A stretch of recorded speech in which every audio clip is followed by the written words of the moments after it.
If someone you love is depressed, one of the hardest things about it is not knowing what to do next. You see that they're not themselves. You see them struggling. You want to help. But the more you seem to try to help, the more they seem to shut down. You start to say, well, how about you go outside and get some fresh air? You start to tell them all the things that they should be thankful for. You start to tell them to think positive. But none of that seems to matter at that point in time. So then what? So in today's video, I want to walk you through how to help someone with depression without adding more shame, without adding more guilt, or without adding more isolation. And we're going to keep this simple. I'm going to walk you through what depression actually does to a person, what people do that actually makes it worse, what people do that actually makes it better, and when it's time to seek professional support. Because people with depression absolutely do need support, but they need the right kind of support. The first thing I want people to understand is that depression is not just sadness. It can affect every aspect of a person's life, from the behavior to their mood, their appetite, their sleep, even their emotional regulation and their decision making. So people may not just be feeling down. They may have an ability or an inability to do very basic things. So they may be struggling with getting out of bed, returning text, going to work, cleaning up, and all of that together. People start to say, oh, maybe they're not trying. Oh, they're just stuck in a rut. They need to get out of it. Oh, wait a minute. You just need to get up and get out. But if you don't understand what's going on underneath the hood, your comments and your help may look like criticism, because it may look like a character flaw they have as opposed to you dealing with the symptoms of the depression.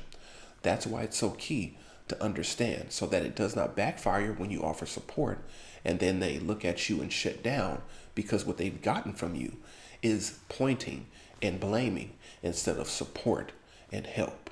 So remember, depression often changes a person's capacity before it changes their actual behavior. So they don't have the energy, they don't have the motivation, they don't have the strength to get up and do the things that they used to do. That's why it's so important to understand what they're experiencing and not go to fix it right away. Because us offering support can look like support and can feel like support. We really want to help. But once again, it can come off as criticism, as blaming, as pointing if you don't understand what is going on and how to help. So now let's talk about some common things that people do that backfire. Like I said, when you love somebody and you see them hurting, you want to come out and help. So you want to fix things fast and right away. So you start offering things that'll get them back to where they were before, because that's how you remember them. And selfishly, that's how you want them to be. But that's not necessarily what they need, and that's not going to help them in the long run. And when that happens, we start saying things like, you need to get out more. You need to just think positive. You're stuck in a rut. You're blaming yourself. Get your ass up off your shoulders. You need a swift kick in the butt. Everybody knows those motivational quotes that we use that sometimes don't make a person feel better. So it can make the depression feel heavier instead of lifting the load. So what they hear is, you need to get up. You need to start acting better now. You need to start acting like you used to. It's your fault that it's like this. If you would just act right, you wouldn't feel this way. And once somebody hears that, who's experiencing depression, they do start to shut down. They don't want to interact with you anymore. Why would they open up to you if as soon as they open up, they start getting attacked? So we're going to next go into what we can do to actual help. But first, you need to refrain from doing the things that actually make the depression worse. Because if every conversation turns into advice, criticism, and where do we go next, they're going to stop sharing things with you because they don't want to get a lecture every time you guys meet. So if pressure doesn't help, then what does? I can narrow it down to 3 big things. The first thing you want to do is lead with curiosity. So instead of saying, oh, something is wrong with you. You need some help. Oh, you need to get over this. Hurry up, let's get you outside. You want to lead with the curiosity. So you may say something like, oh, wow, I see that you're not the same lately. I'm here for you. And that's a very different tone. So instead of accusing them, instead of shaming them, instead of blaming them, now you've recognized what they're going through, but you also have offered support in a way that doesn't ask them to give you feedback right away. That can be overwhelming. Or instead of saying, just tell me what you need, that's too broad of a question because their capacity is lowered. It's hard for them to think. It's hard for them to reason. It's hard for them to make sense about what's going on around them. So you have to give them phrased responses. You may go something like this. Would it help if I brought you some food? Would it help if I just turned on the TV to something that we both like? Would it help if we just went outside real quick and just walked around? That way you put it in their court. You also give them an idea so they're not searching and reaching and grabbing for what might make them better. So you have structured the support. You haven't blamed anybody, but they still understand. Wow, this person's here for me. They understand. And they also have given me something to do that actually might help. The next thing you can do is reduce the shame and the pressure because they're already experiencing depression and they're already probably thinking, I'm a failure. I can't do this. The world is against me. Everybody wants to see me down. Then what you need to do is offer some support instead of blaming and telling them what's going to happen. Okay. So if your support sounds like disappointment, it can add another brick onto their back that can be this close to breaking. So what you do want to do is reduce that pressure and reduce that load by giving quick, simple responses as opposed to these long drawn out lectures. You may think talking helps. We need to just talk it out. And that's a very TV psychotherapy way of thinking about it. But in real life, what they need to do is process it, have somebody near them that does support what they need, but also doesn't blame or put pressure on them to hurry up and fix the problem. That doesn't mean that you ignore everything. That doesn't mean that you don't look at those signs that are of immediate danger, but it does mean that you don't have to give them everything right at once. You just give them a little bit and see how they respond, but you stay there to offer support. And because you don't want to get into these long, drawn out conversations, what can you do? You can just sit next to them. You can bring them something that they like. Bring them a blanket. If you do send them a text or you want to give them a call, you don't want to ask them a whole lot of questions. You just want to say, hey, I love you. I'm here for you. Just checking in. Simple. You didn't ask them any questions. They don't have to think, but they know that you're there for them and they know that you got their back. And by doing this, you make life more manageable by making it smaller and breaking it down into those manageable chunks and units. That way it doesn't feel like they have to attack the whole world at once. They can take baby step one at a time until they can get their footing again. So the third thing you want to do is offer practical help and not just motivational talk. Motivational talk has its place and it can be helpful. But in this time, when somebody's really struggling, they need to get the ball rolling, and they can get rolling much quicker if you start offering practical help. That may look something like, can I watch the kids for you for a little bit? Matter of fact, let me just start cleaning up this corner real here so we can get you going. You know what? I'll start dinner tonight. Don't even worry about it. I'll put on a few things. If you want to come help, you can. If not, just go ahead and chill. Don't even worry about it. That practical help is much more effective than that motivational advice because somebody is not hearing constantly criticism and blaming and what they're not doing wrong and what's wrong with them. And you start taking care of things that they couldn't do.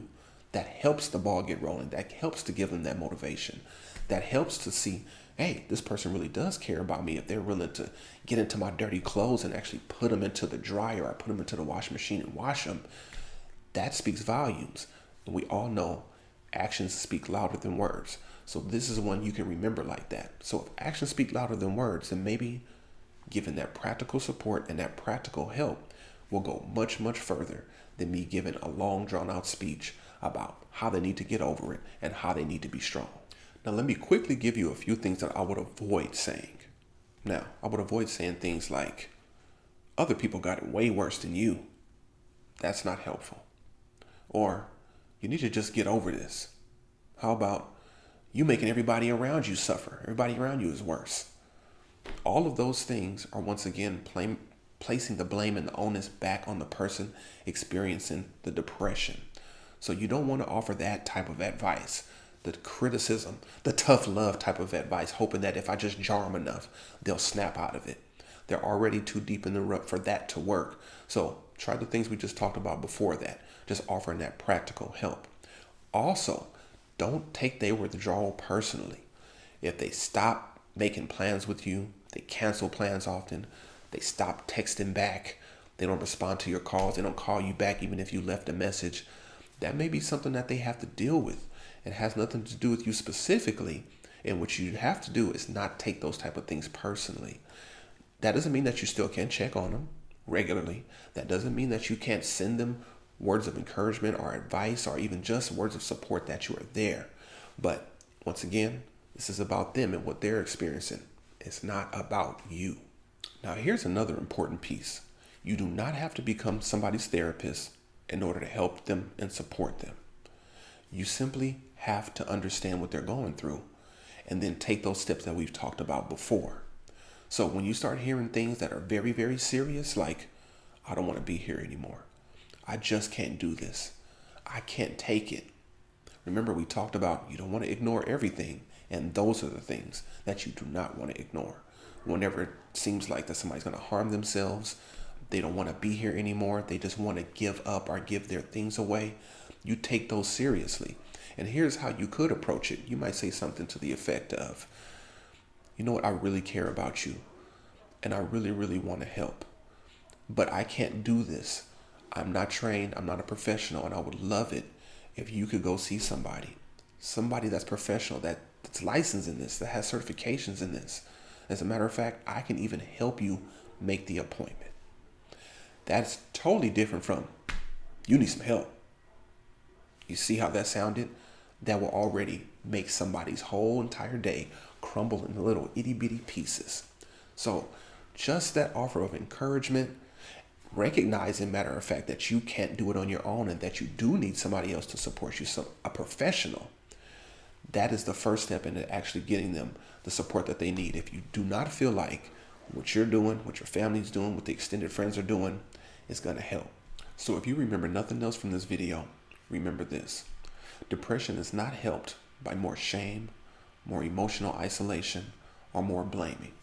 It's helped by practical support. And as a matter of fact, let's run down those three again. First, it's helped by practical support. You doing things that can help their everyday life, just to get the ball rolling, just to get them started again, just to see that somebody cares enough to help take over a responsibility without them having to ask, because they're overwhelmed. They don't even know where to start. The second one is knowing when you cannot help any longer, when you cannot provide that support, and that a therapist, a professional therapist, has to come in and you can get them that professional support. Of course, you want to watch your words. What can I do to help? And as a matter of fact, if you're not going to say, what can I do to help?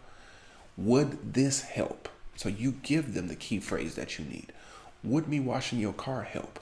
Would me giving you $100 help? Would me taking you to Vegas help? Now, a lot of people's eyes lit up right there. Those are extreme examples, but that's the type of practical support that they need to overcome what they're going through. Not tell me one of the million things that can help you so that I can help you fix this so you can get back on the road with us. Okay, so that's how you really want to approach it. So breaking down those three things real succinctly again. Lead with curiosity instead of blaming.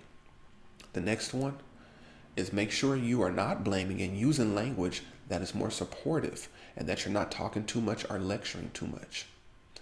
Next, you want to identify when you cannot support them anymore and that they need professional help.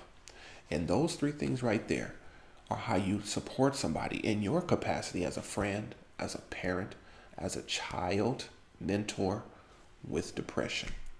So if this video has helped you understand depression in any way, shape, or form, there are more information on our channel. Just check it out. We hope that you peruse those videos, but we also hope that you continue to be a long-time member and you subscribe with us.